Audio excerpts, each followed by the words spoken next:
All right. So they are sitting down to play at the very least. I think we're going to start with Legacy this round.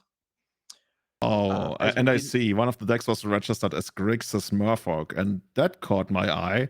But we were lied to. This is literally not Grixis Murfolk. This is straight up green white depth on the right side of the board, I believe. We'll see. We'll Yes, see. So Selesnya Reclaimer. I see. Well, yeah, I know. I don't. Uh, I after the first round, I don't have faith that these archetypes and names are going to line up with what we actually see. But we're getting ready here. But on Cody's side, it's supposed to be Blue Red Diver, which I mean, yeah. I guess we'll see in a moment. But for now, if that's gonna be the matchup, that's a pretty classic matchup in Legacy these days. Like half the time you see a Izzet Diver, and it's the protagonist having to fight an ever-changing array of opponents. And this round, it's gonna be Green White Depth, one of the most successful decks of Legacy in the last 1 or 2 years. I think I'm always like I keep saying how good green red depth is, even though it doesn't really get that kind of recognition. So I wanna make a point here that green red depth, and basically every statistic I look at, it always comes out as one of the top 3, top 5 decks performance wise and legacy stats wise. And Well, it certainly kicked butt at our last month. We had the Green White Death deck, which I believe well, it did win the event, but I believe went on a run and played 7 matches against Blue Red Murktide and oh, did it won every game. It every won single game? You literally every went 2-0 every like 7, like yes, 14-0 in games. yes. It was absolute smashing. I have rarely seen anything quite like it. The player just absolutely could not lose. They had a great sideboard with chokes and it was just absolutely brutal. All right. You know what I just like love about the deck? Obviously, it has this aspect of, yeah, I'm gonna make my 2020, I'm gonna attack you, I'm gonna threaten a kill here and there. But what it actually also does is the grindy aspect once again, and I think that's like a pattern in Legacy. When you're not playing Diver or a combo deck, very many decks these days they have a like 2 ways to attack the opponent. Like you have a combo finish like Painter, like Green White Depth, like Elves, but you Mhm, also have this grindy aspect, which allows you mhm, to play a really good mid range game. Which if it's not too mid rangey, it also gives you a really good shot against Diver. And on top of that, you also have like Prismatic Ending as another removal spell for any early game aggression. But yeah, we will see, because right now on the right side we actually see Tommy drawing a bunch of So, yeah, Diver I was gonna say, related okay, spells. so the names were backwards there. So, yeah, we have Tommy on the left. I was gonna say, I know Tommy Tomsovic, and I know his arms don't look like, Cody O'Brien's there. So, yeah, we got this straightened Maybe it out was a here. wild light, a wild Yeah. night yesterday.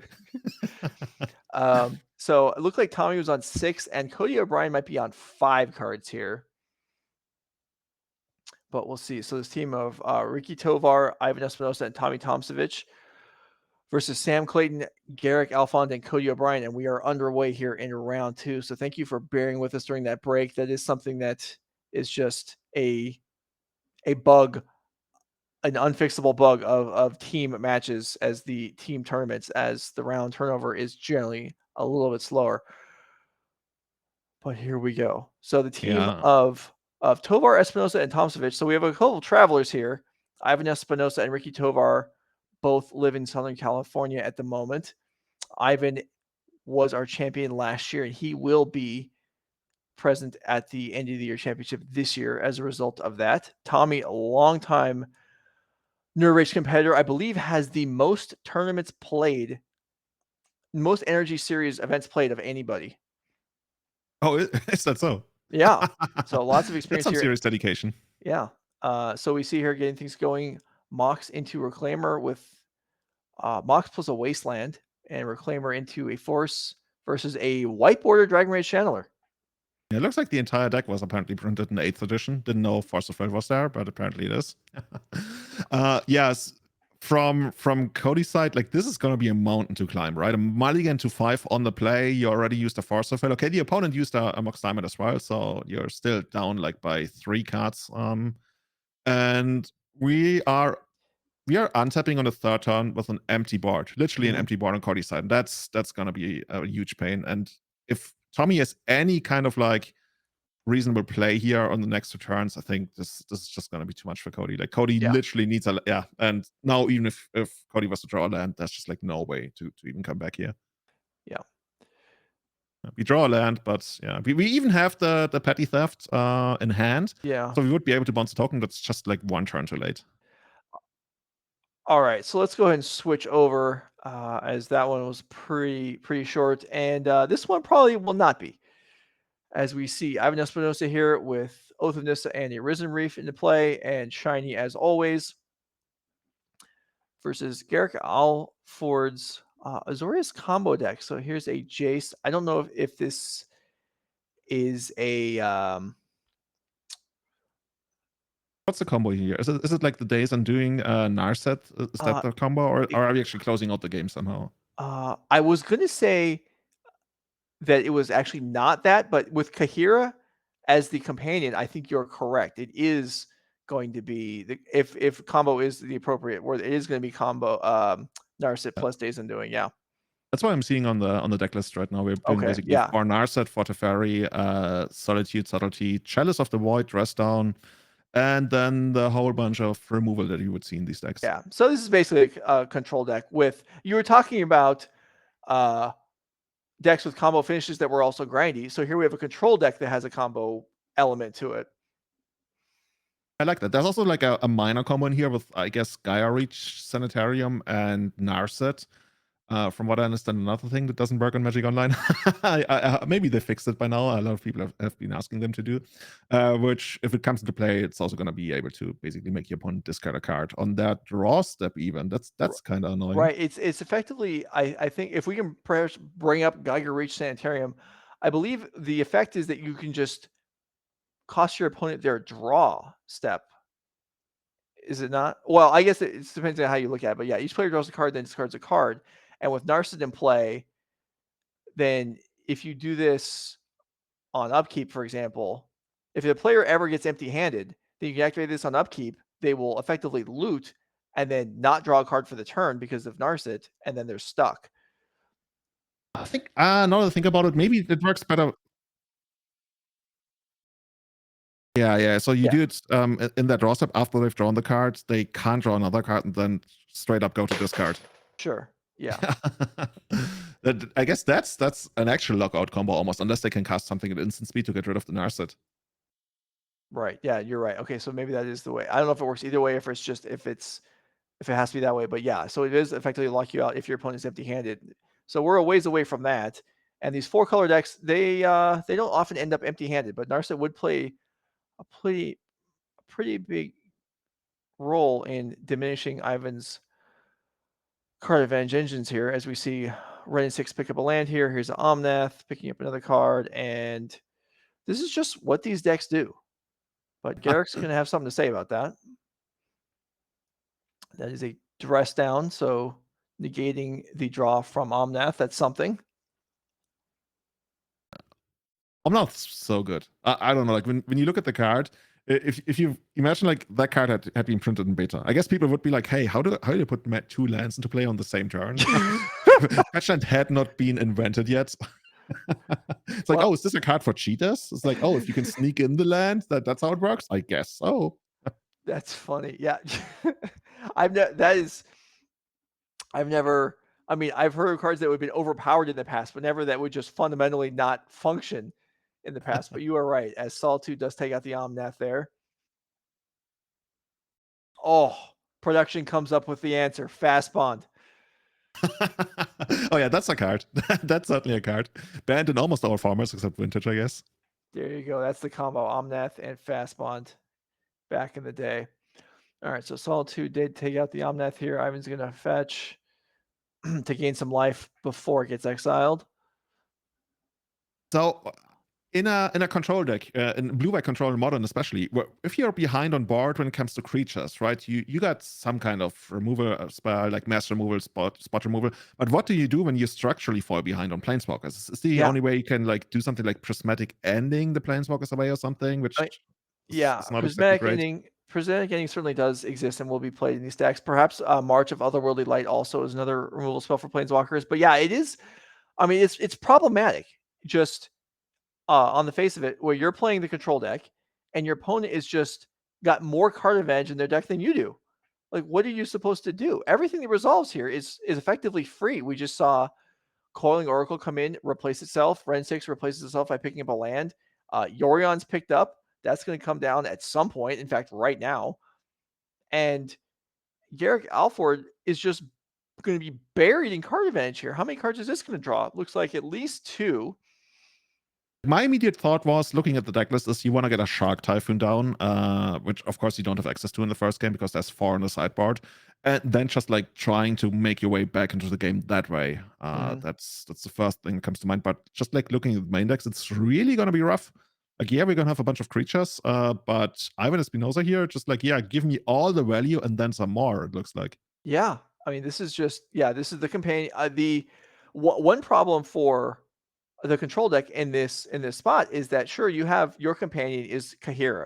It's a free, effectively, 3/2 with vigilance, and Ivan's companion is a 4 or 5 that just drew 2 cards and then anticipated, and that is a big deficit. Sure, Ivan's cost 2 more mana, but I mean, I think 2 mana for 3 cards is something that everyone would be willing to pay.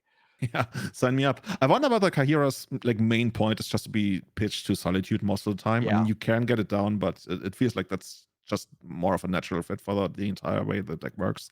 Right. But No, yeah, we could also see them play. So Oh yeah, and as we hear, it also buffs your Solitude. Mhm. So you get a little bit more lifelink here. Maybe you can get past some other creatures. Yeah, I like that. Yeah, it's just not very costly. Just requiring 1 sideboard spot from a deck that, otherwise maybe you would play like a Snapcaster Major to put something, but that's just something that Gerrick and the other blue-white players are willing to give up in order to have the Kahira out of the sideboard. But we see here Ivan just steamrolling along here without the Narset. Here's a subtlety to delay the Risen Reef. Yeah, and it's only 2 more turns until Ren and 6 can actually go ultimate, and we can just like start casting, I don't know, Expressive Iteration every single turn. That sounds good. Good luck beating that. I feel like a lot of these iteration decks play iteration every turn anyway. It's just like they keep casting it, then Mystic Sanctuary casts it some more. We see that in Legacy all the time. So now at least we have a creature on the board for Gerrick, although it can't survive in combat against either one of Ivan's creatures. Yeah, you know these decks, I feel like that they have so much power going on. The only thing that would stop me from ever playing them is like, look at that mana base. How much of a thing is Blood Moon? Like, I've played a little bit of Blue-Red, I was going to say Diver, Murktide in Modern over the last couple of weeks, and I've enjoyed it quite a lot. And I felt like Blood Moon really goes to town. Like, Yeah. So you want to know how ridiculous these 4-color decks are. Some of them play Magus of the Moon in the sideboard. What? That's not the Legacy stuff. Yeah, I know. I mean, they have their snow basics, they have their abundant growth, and some of them just make it work. But yeah, okay, here's a Solitude back. Ivan seems to have this well in hand. So if the Legacy match is at all competitive, maybe we want to go back and finish up that one, as Ivan does seem to have this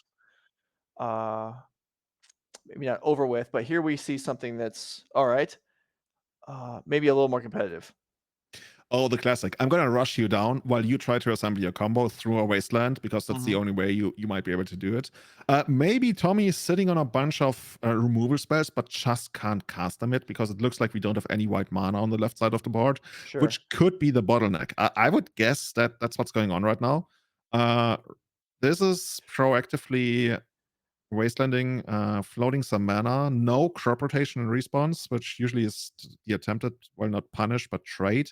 But here comes Endurance, and Endurance is such a pain for Cody, right? Yeah, we have to pay an extra mana here, and unless there's a daze here, we can start sending in the Dragon Rage Channelers with Tommy down to 12, but there are only 1/1s right now. The deck is pretty good at rebuilding the graveyard, but from what we see in Cody's hand right now, there's only a Murktide, which doesn't really do anything, because so right now we're really only sitting on 4 1/1s against a 3/4. This is beta sealed magic for you right now. Yeah, right. Four 1/1s versus a person who has 1 total mana available, although looks like another land was picked up for the turn. And yeah, that is certainly risky firing off a wasteland into green mana untapped for Tommy, but the crop rotation was not there. Savannah does come down, unlocking more of Tommy's hand. And We get the free scry with the fetch land here with Java if you don't want that wow, there bolt. you go. I think you So might actually draw the bolt just so you can send in out of your guys and then trade in like the bolt for the endurance. yeah, I mean, So or it gives us potentially 3. with the fetch land and 3 surveil triggers, I mean, it's conceivable this is lethal. Yeah. Yeah, you're right. So we're definitely putting like 2 permanent card types into the yard here. So we only need something like a creature and a sorcery, which is doable, right? Yeah, It's pretty doable. On the other side of the board, of course, Tommy finally, as you mentioned, picked up Savannah. So now we do have Swords to Plowshares unlocked. right. And that's probably going to make it so that Cody's attempted Alpha Strike is not going to be enough. Okay, yeah, and Cody's not going to go for it. He's just going to bolt the endurance, surveil in Dragon Ridge Chandler, surveil in Delver. That's the Ponder. Yeah, if that's Ponder, we actually get to unlock Delirium, right? We get instant Yeah. sorcery, creature land. If we fetch land, this one gets taken out. Okay, I guess if you had. Oh, yeah, that's Path to Exile, I see.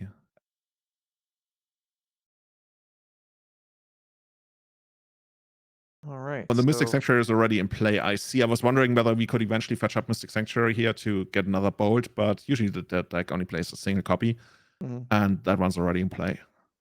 all right, so here's a fetch. So all kinds of stuff going on here, but yeah, these creatures are going to be sizable, and Cody is going to be much better position than he was in a minute ago, and Tommy will likely lose half his life and then trade off the endurance for the Delver. So this is going to be a 1-turn clock. Yeah, and it looks like none of the cards in Cody and Tommy's hand do anything. Like we see Knight of Reliquary, but if we find a land and cast that, then we are just like losing in the air. We should be down to 6. But there's another Swords to Plowshares. Okay, so we can take out another Dragon Rage Channeler. So next turn we are only going down to 9, most likely. But yeah, we gotta find something. And first of all, probably another Knight is not what we want. Like No. that's definitely not what we need.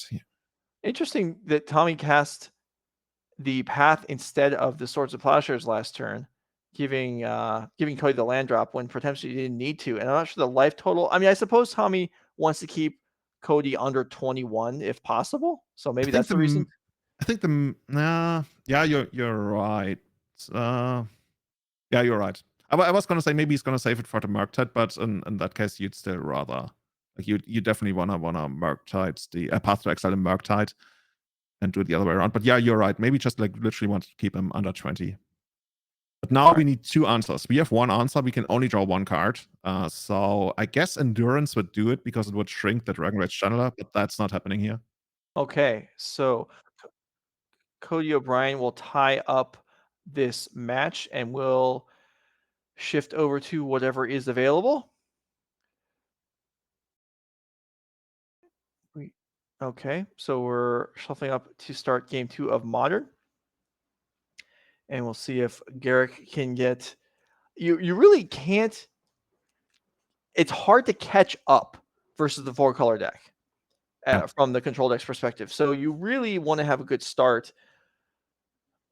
in Gerrick's position. I believe we saw last month, we saw in a one of the elimination rounds and on the main event, we saw blue-white control versus a 4-color deck like this. And blue-white control, game 1, got out Narset, and then there was just counters and such and just kind of crushed. But then both sideboard games, the 4-color deck just, wasn't able to be held down. And then it's so hard for the blue-white deck to catch up. It falls behind because the 4-color decks don't run out. They have such momentum. Even if there's not necessarily 3-for-1s, card drawing, there's just so much. I'm going to put this on the board and then draw a card to replace it. So you never run out. Yeah, I wonder whether that's why we see 4 copies of Shark Typhoon in the sideboard. That's just like such a statement, right? I put 4 copies of this enchantment in my sideboard. It's probably going to get cycled a lot of times, but if you ever get it down, you can really ride this to victory, because when I'm looking at the the 4-color list, there's not a crazy amount of answers to it, really. Mhm. Like, I guess what do I see? Like, I see a Knight of Autumn in the sideboard, and yeah, well, we're not gonna prismatic ending that's for sure. No, yeah, that is one advantage to something costing 6, is prismatic ending is not gonna touch it. Here's it running 6, so just on the board early. That's gonna get ethergasted. Mm-hmm. So Ivan will decide what to do with that. So he went to the bottom. And now Gerrick, do we have a Narset? Do we have something that's a Teferi? Do we have anything that's good here? Holding up counter magic is fine. I mean, this is basically how you want the game to go, right? They don't do anything on the first turn. On the second turn, you answer it, and on the third turn, you're like free to resolve any of your 3-mana planeswalkers. Yeah. And then you give them the third turn to do whatever they want, but then you untap, and you should probably be ahead on board. But here comes the second run in 6. I don't know if we're gonna answer that one as well. Yeah. So Ivan doesn't play a land drop first. So Gerrick is going to pitch cast Subtlety with another copy of Subtlety to keep that out of play for the turn. So hoping that Ivan doesn't have a land in hand and we'll be, somewhat stuck here. Is there any way that Ivan gets punished for not playing the land first? I don't believe so. Cards like Censor don't see much play in Modern, so I don't really think so. I like it. Yeah, I think it's basically just straight up advantage versus your opponent. And so it turns out Ivan actually does not have the land.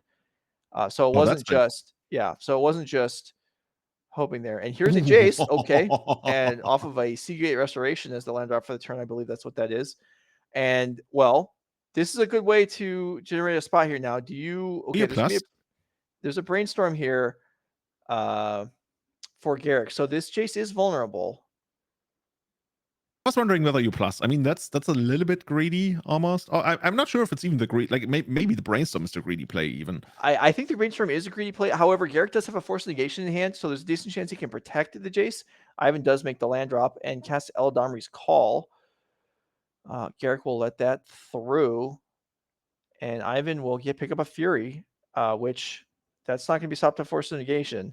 So yeah, this is, I mean, these 4-color decks, the deck lists are not open, but Gerrick could assume that there's Furies and that there are some copies of Lightning Bolt, and both of those would be away, as well as Unholy Heat, and the Jace is down. Players play more free spells than legacy players. Yeah. Subtlety, Fury, yeah, here we go. I don't know. I feel like these free spells, but correct me if I'm wrong here, but I felt like the free spells added a lot to Modern and made it a lot more enjoyable to the average player, I want to say. Like, I think there's probably like going to be people who don't enjoy them, like with most cards, but on average, I feel like they really made the format even better. Yeah, I think it would make it helps. Obviously, it helps interaction as think generally a cycle of cards that allow you at card disadvantage to buy time to deal with an opponent's threat generally lead to longer games and games that last into the middle turns. Games ending by turn 4 is not super healthy for people's just enjoyment of the format in the long run. And the pitch cards will definitely increase the number of games that go into the middle turns of the game. Oh yeah, that one gets shut down here. No expressive iteration for user. Another land. That's a really nice base. Is that a snow-covered forest or something? That's amazing. Yeah. I need that. This is incredible. I want to stop commentating the match and buy the card. All right, can so you take it from here, Joe? I'm going. Yeah, we know what Julian's gonna be doing between next rounds. Yeah, is going shopping for basics. The I gotta say I'm disappointed. I mean, I thought I shouldn't have. I mean, when Becky's here, it's this these artworks, these things are special, and it's like, yeah, that's great and all. It adds an element that I'm not capable of. But then you're here, bang, you too, seduced by the artworks. The thing is, like, I'm very much an old frame guy. You see that island, that planes that we see on Gerrick's side on board? That's basically what I want. I think these are Arena League promos. I'm pretty sure they are. And that's really what I want to be playing. But like, if it's pixel art and snow covered and actually looks nice, I could be tempted, especially in like the more new frame dominated formats, right? I think in Legacy you still get to play coverage production coming through white bordered snowlands. That would be the next thing. Maybe Wizards, are you listening? You should make that. All right, so here's Days Undoing to reset the hands for both players. This is not the ideal way to cast Days Undoing for this deck, but if Gerrick was pretty low on cards there, so he feels like, all right, it's time. And even, I believe, do we just go Teferi minus Days Undoing? So Days Undoing was probably the card drawn off the Teferi. Oh, okay. Otherwise, it might have been played during Ivan's turn. But so here we have Ivan with a couple of, once again, 1/1 creatures that both replace themselves in hand. Okay, so I've heard people call Teferi like basically arena mode or something. Like you only get to do your stuff now as a chalice on one. Is that going to be a big deal for Ivan, really? It's so. I mean, it shuts down some of the cantrips like Abundant Growth. It depends on if against the Traverse the Uvenwald 4-color control decks, it's more relevant. But we know already that Ivan is playing Eldarmri's Call, so it's not going to shut that down. So it's not. It's certainly not devastating. It would also Mm-hmm. catch Veil of Summers if Ivan has any of those support in. But it's not. It's fine, but it's not great, and it's also not going to last very long as there's a Night of Autumn. I feel like whenever I'm playing against these 4-color decks, I'm just going to assume that they're going to tap the right kinds of mana. Like, okay, you tap 3 lands. There's no possible combination of mana that could go wrong here. Right, I thought right. like Gerrick was like quickly checking for a moment, but yeah. He was probably, he might have been inquiring as to whether the Cavern of Souls was making this uncounterable or not. So maybe we can get the spotter relay over to spotter and ask what the cavern is naming, whether it's elemental or whether this Night of Autumn was actually uncounterable right there. But the chalice does get taken out. Yeah, Night of Autumn, dry at night. Let's see.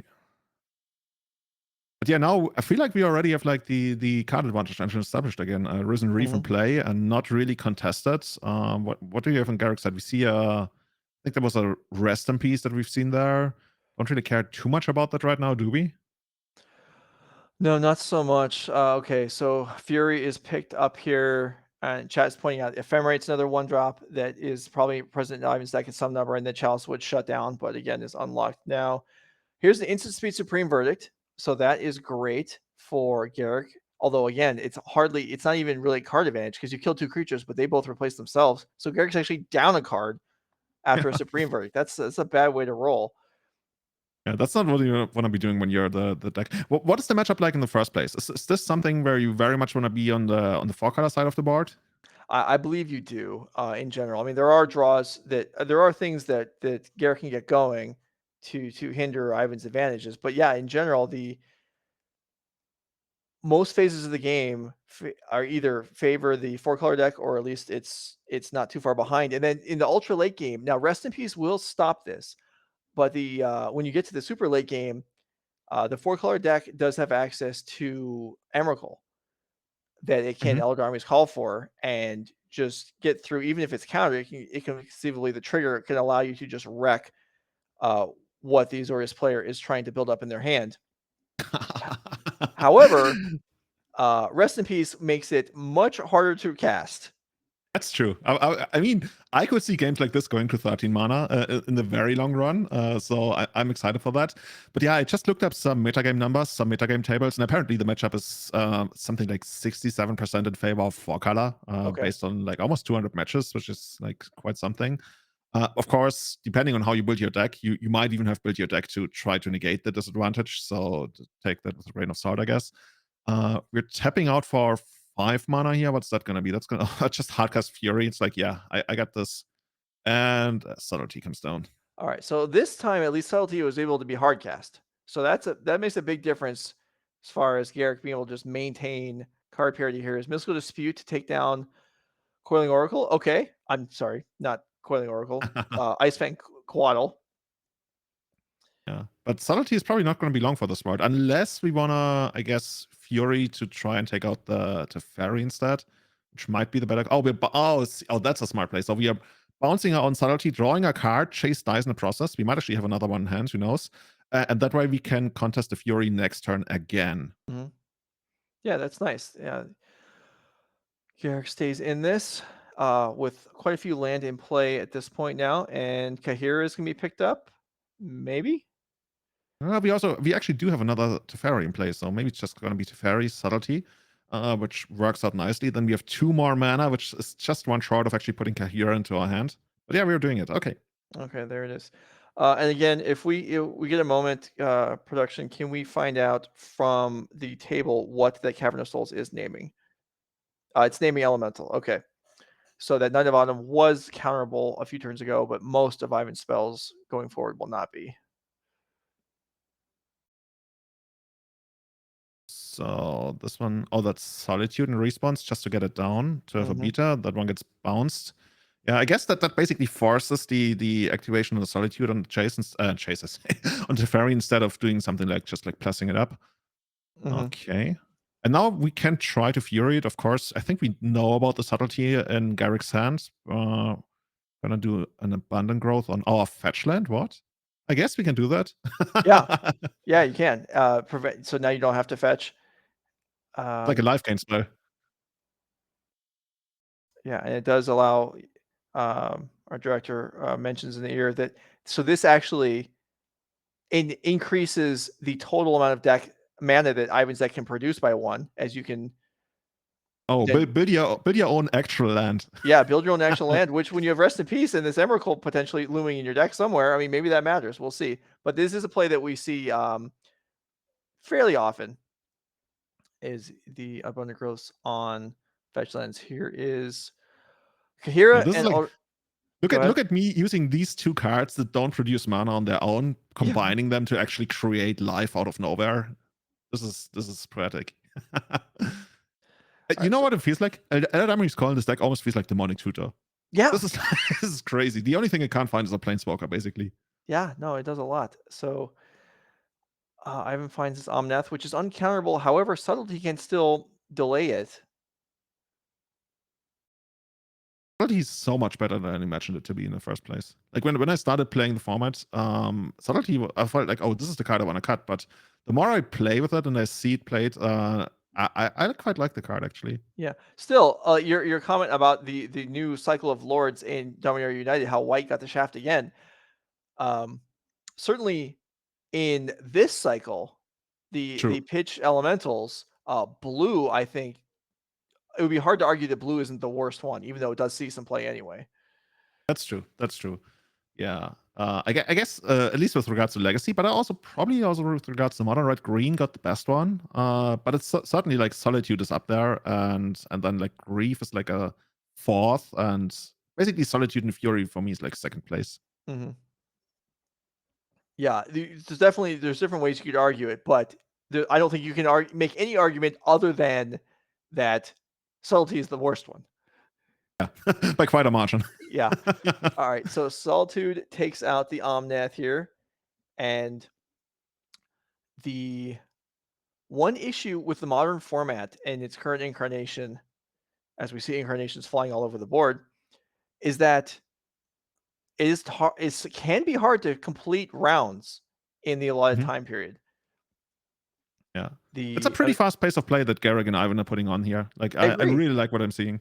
I agree. They are not stalling out by any stretch, and yet this is taking a while, and we may have trouble finishing game 3 if we get that far, if it looks anything like game 2 does. So we see Narset come into play finally, and we'll see. I mean, this is now Gerrick has actually assembled a fairly meaningful board here, able to put some real pressure on, Yeah. Oh, sort of. and speak of the devil, there it is. Yeah. Endurance come down. Just basically really to try and put on pressure, even though that's gonna be hard. We already talked about, right? Solitude is actually gonna get pumped by Kahira here, so it's gonna be like what's it gonna be, like a 4-3, so Yeah. it actually can block and take out Solitude here, Right. Endurance here. But Right. I guess that's gonna be more from Ivan's side of the board in a moment. Yeah. So this is actually going to go for the trade. No, he's just going to block Kahira. Yeah, that's more along what I would have expected. So Kahira Okay. bites it, and Gerrick will. That's an 8 life point swing, but we'll see whether that matters too much.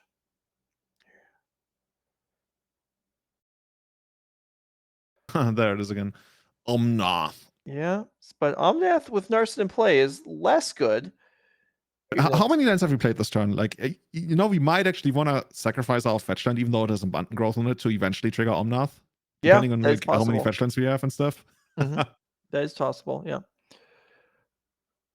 But as you mentioned, right now we're building up to Emrakul mana. I don't know whether we have it in hand, but I would love to see an Emrakul activation or trigger rather.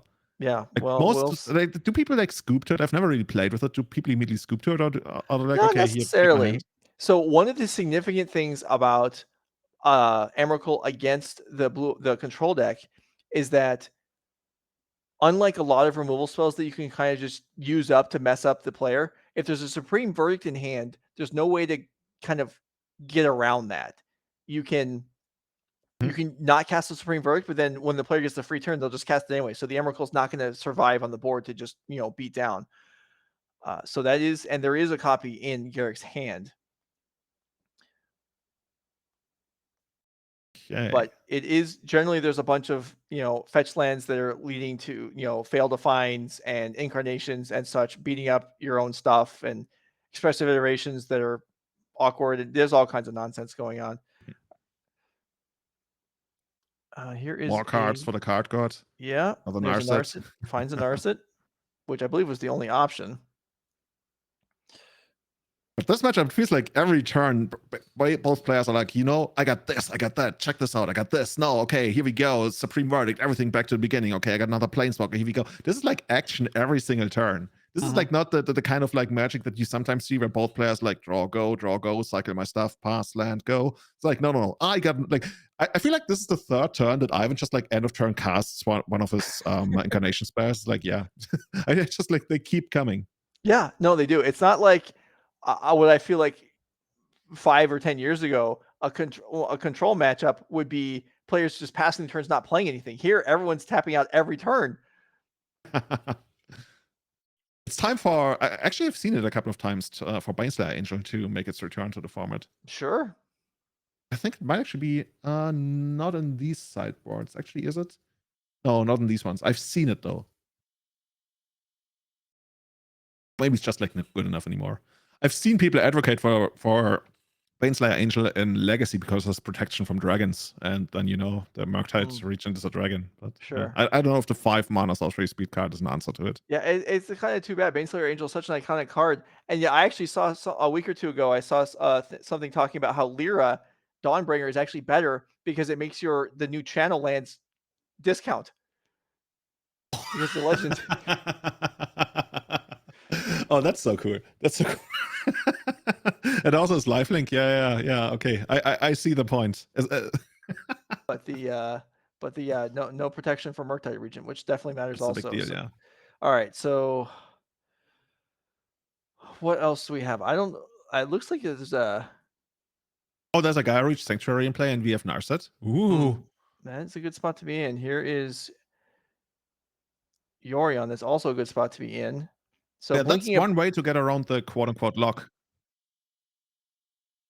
All right, Abundant Growth, no business resetting here as it won't draw a card, but Oath of Nissa still works as that's not a card draw. It's just look at cards and then put one in hand. So Ivan will pick up a Teferi.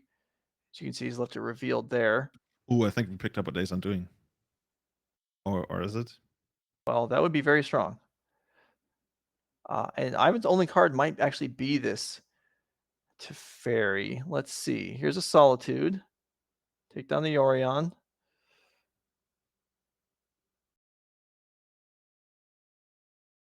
Guess we're just gonna do the Gaia Reach stuff. Question from the chat about the deck list. So this is not an open deck list event, as most events aren't.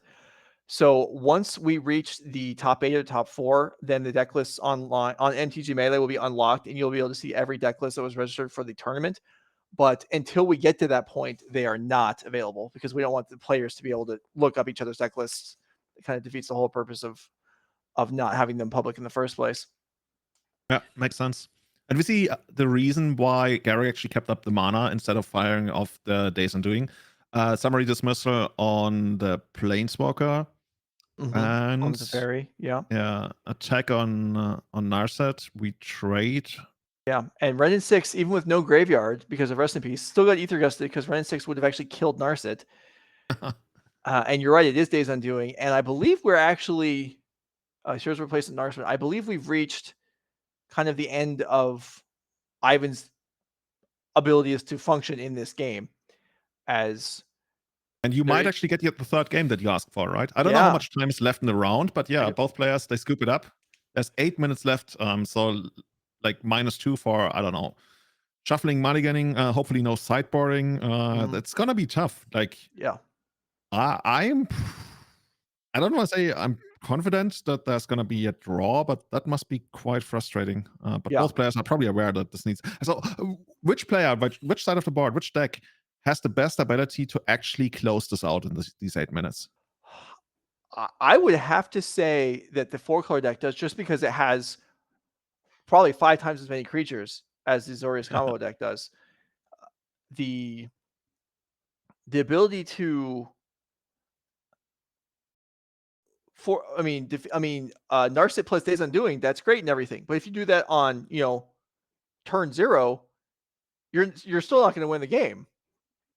If you lock up the future of the game, it's not the same as winning. And while it's not, unusual, I would say, for players to acknowledge that they've been defeated and they're not going to be able to win and to concede a game, that's less likely to happen in a team event where you're effectively conceding on behalf of your teammates as well. So So how does it actually work? Like, you're sitting down on a team event, you get into a situation where the game is not decided, but you are behind, and then you want to scoop.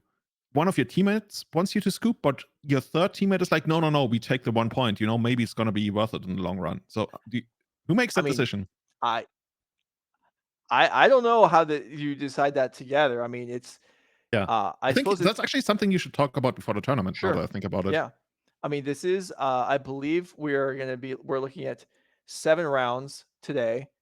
So, because even though there's 305 players or I'm sorry, 315 players, that results in 105 teams. So if you're following along at home, the Swiss rounds is going to be exactly like it would be if it was a 105-person tournament, and the cuts, everything will be the same. So 7 rounds of Swiss. So 5-1-1 is a reasonable expectation that you might be able to make top 8. So yeah, whether you're, normally we think of draws as being okay. You go 5-1, maybe you intentionally draw the last round. But if you win the first round, run out of time in round 2, and then lose 1 and win the rest, that's the same technically. So I don't know. And there's just no way around that. There are draws. There are more draws because games do go slower when you have teammates to talk to.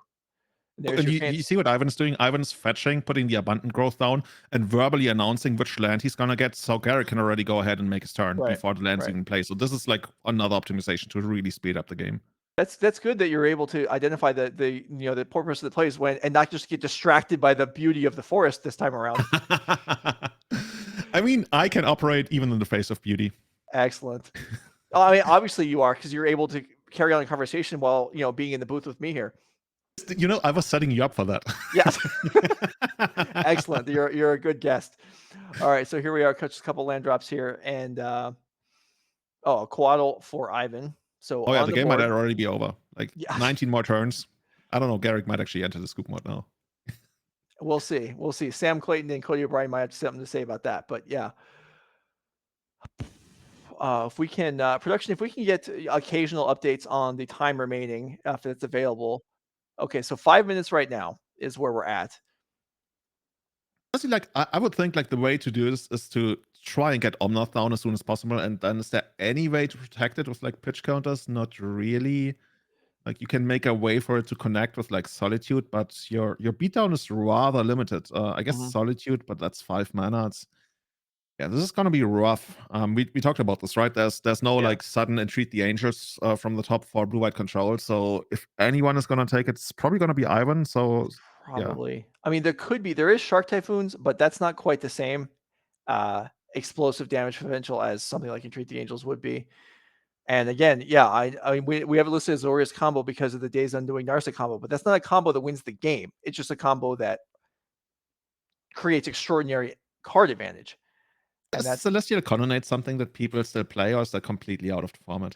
it's occasionally we see it, but you see like the Hall of Storm Giants in play, which is more common nowadays. Okay, okay. All right, rest in peace. That's not overly relevant right now, I wouldn't think, unless Ivan draws up some more Ren and 6.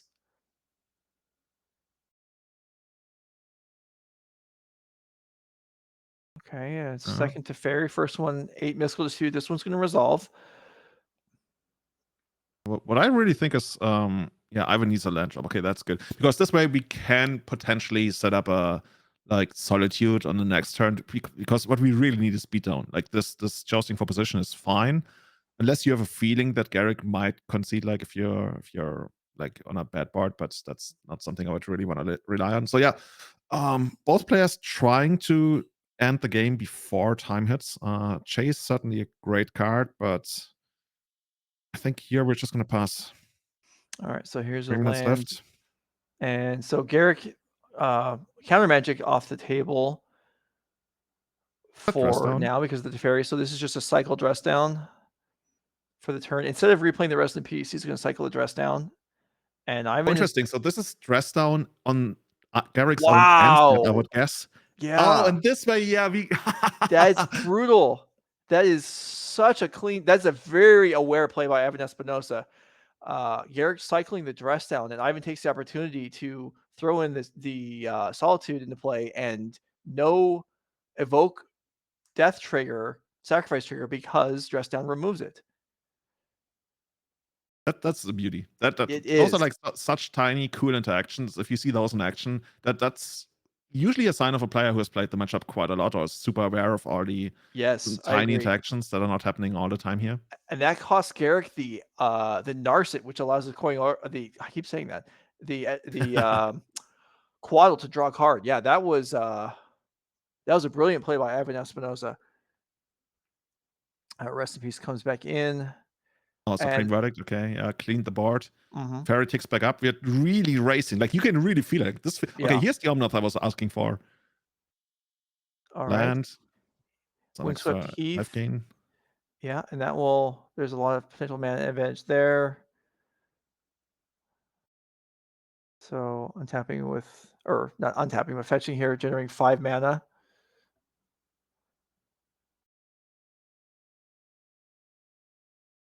Okay, Demonic Tutor, basically. yeah, I red, guess we're just blue. gonna get like a Fury or Solitude or something. Like basically anything else that, yeah, that's the Fury.